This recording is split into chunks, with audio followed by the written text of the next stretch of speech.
काली खाइथिबा पुदीना चटनीटा मते एते टेस्टी लागला जे आज मु पूरा गोटे बीड़ा धरिके पळे आछि। ओह माय गॉड समस्ते कहते राति रे दही पीले कुआडे ठंडा हुए किंतु मोर राति दिन किछि नै मते जो बेले जोटा मिलला मु सेटा ही बाडै देली।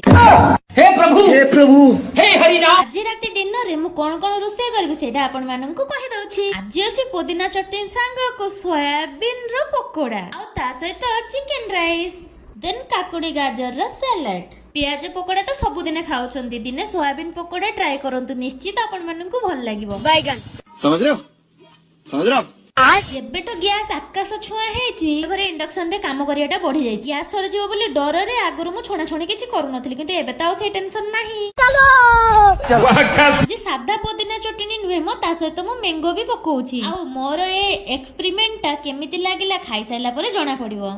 तो रेडी हो गला सोयाबीन पकोड़ा सहित पुदीना चटनी। चिकन राइस बनेबा आगरो चिकन को फास्ट धोई कि लूण हल्दी पके कि ना तेल रे पूरा फास्ट फ्राई करिया को पड़िबो। पुदीना खाइया को मते आगरो बिल्कुल भी भल लागु न थाए एबे पुदीना चटनी एते वेराइटी करूछि मु निजे ही न खाइ के आ रहि पनी आ सेटा बहुत ही टेस्टी लागुछि। ऑलमोस्ट मोर सब काम सरी सरी आसिलानी। चिकन रांधिबा केते सहज।